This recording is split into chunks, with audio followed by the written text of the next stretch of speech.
being towed. Public Works crews will be finishing snow removal on the east and west streets between 2nd Avenue South and 7th Avenue North in downtown later this morning. Plows will also drive through the area of 2nd Street up to University Drive. If your car was towed, it will cost you about $100 to get it back. And it is a good morning and should be a good day out there to do some snow cleanup, but then big changes coming, Lisa. Yeah, we've got a first alert weather day for tomorrow. I've raised that because we are looking at some big changes ahead of us. So be thinking about that as you are making your plans for the week. Today may be the day that you take care of what you need to, because that's going to start changing how it feels to be outside, and we're looking at some snow associated with it too. This is our view outside in Fargo right now. It's pretty quiet for that morning drive. We're looking at decent weather for the morning drive and the afternoon drive. Expect to have some good temperatures, a little bit of light snow that's out there, not seeing it in Fargo right now, and some light wind. And here's a look at our conditions around the valley. Fargo's at 27 degrees right now. It's 20 in Grand Forks. It's 28 in Jamestown, 21 in Bemidji and Fergus Falls, and Devils Lake checking in at 23 degrees. A lot of places with some mostly cloudy skies, but there are some spots where we have some clearing, allowing us a view of that full moon today. And a look at our wind speeds. They're light. They are less than 10 miles per hour in most areas. Fargo, one of the exceptions, right at 10. We'll see that wind turn northerly, but it just doesn't really have much of an impact on us today.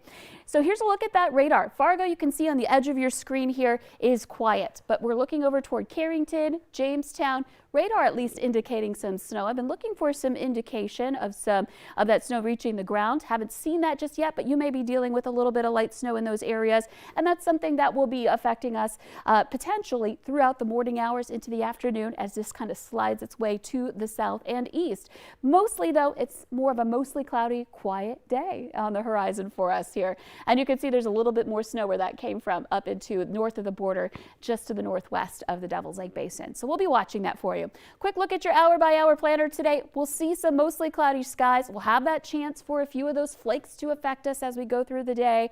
And heading into the afternoon, more of the same. More temperatures into the 20s, more clouds, a little bit of light wind again out of the north, but maybe only up to about 15 miles per hour.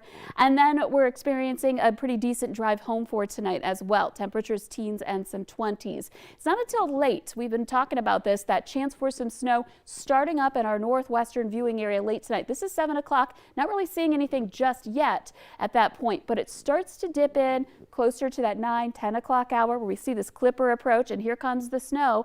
So as we head into tomorrow morning, we'll be tracking snow right here on the valley today in the north especially, and in the east. And that's just the start of those changes we've been talking about. Expect wind and expect colder air to follow. So bottom line is enjoy today while you can before those changes come. We sure will. Lisa, thank you this morning.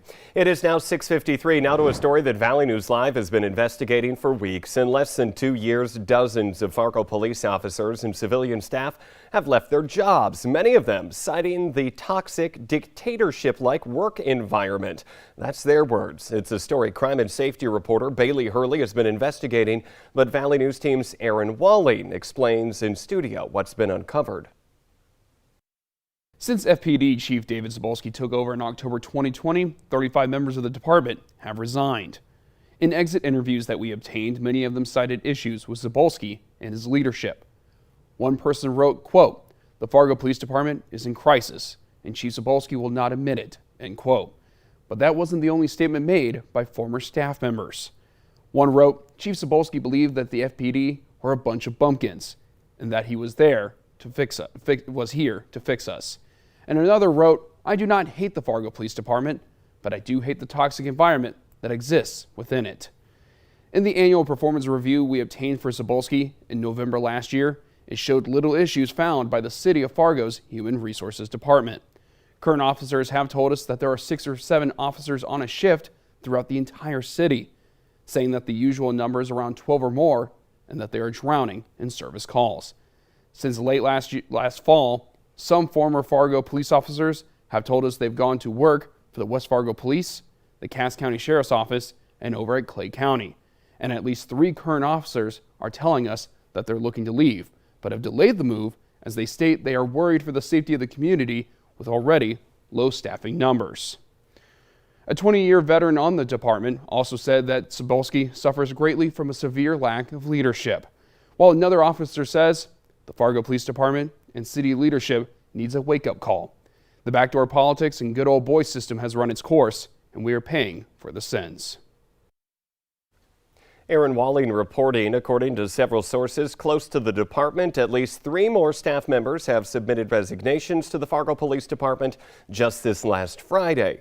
The Fargo City Commission will also be hosting an informational meeting tomorrow. That meeting is set for 11 a.m. in the City Commission chamber at City Hall. City officials say the purpose of the meeting is to provide an operational update on the Fargo Police Department. A top West Fargo city official is behind bars after a domestic dispute at his home over the weekend. West Fargo Assistant City Administrator Tim Solberg was arrested on aggravated domestic violence charges, but he has yet to be formally charged. Police were called just before midnight on Saturday to Solberg's home. When officers arrived, they learned a victim had been assaulted, who was later treated at a local hospital. FPD says as officers were arresting Solberg, he became uncooperative and resisted. Solberg has since been placed on unpaid administrative leave. A 20-year-old man has died after being thrown from his vehicle in a crash on I-94 in Kidder County. That's about 20 miles outside of Medina. The North Dakota Highway Patrol says the man lost control of his pickup yesterday morning while going on some ice-covered roads, forcing his vehicle to flip and land on its roof. Authorities say the driver was not wearing a seatbelt at the time of the crash. The Bemidji Police Department wants your help in finding a missing 15-year-old girl. Police say Megan Barney is a runaway. Pictures up on your screen right now. She was last seen on Friday at Bemidji High School around 2. Barney is Native American, about 5 feet 10, 195 pounds. She was last seen wearing a black sweatshirt, dark-colored jeans, and black and white shoes. If you know where she is, you should contact the Bemidji Police Department. Cybercriminal arrested in Russia. A senior Biden administration official says that a Russian intelligence agency detained a number of hackers and seized millions in assets. The group is also believed to have been behind major ransomware attacks on a top U.S. meat supplier and a software provider. But the attack on the Colonial Pipeline led to widespread shortages at gas stations along the East Coast last spring. The U.S. and Russia do not have an extradition treaty, and Russian intelligence has yet to provide information on how the suspects will be prosecuted. Federal authorities have confirmed the identity of a man who held 4 people hostage at a Texas synagogue over the weekend. The FBI confirmed the hostage taker as 44-year-old Malik Faisal Akram. He's a British citizen. One of the hostages was released early in the evening on Saturday. The other 3 were rescued around 9:30 last night when a hostage rescue team breached the synagogue. All of them were unharmed. Akram was shot and killed. FedEx is looking to arm some of its cargo planes with lasers designed to defeat heat-seeking missiles. FAA documents show that FedEx is asking permission to modify some of its planes with the lasers designed to misdirect missiles. The action comes after competitor DHL had an Airbus targeted with a surface-to-air missile just after takeoff from Baghdad in 2003. The FAA must consider whether the lasers would present danger to ground crews in terms of the accidental eye or skin damage. A Milwaukee man is in custody after allegedly shooting and killing an 8-year-old girl on Saturday.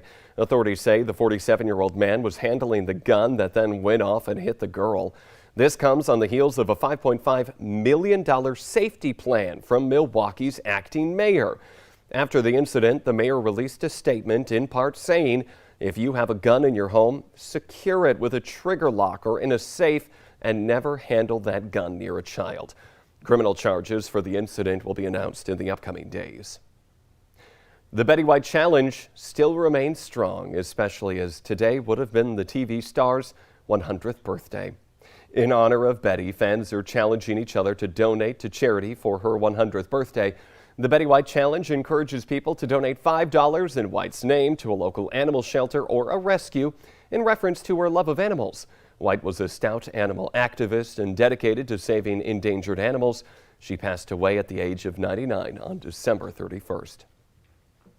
The Today Show and CBS This Morning are just about to start, but the Valley Today rolls on. We'll have more live up-to-the-minute news and weather coming up for you on the Fargo CW.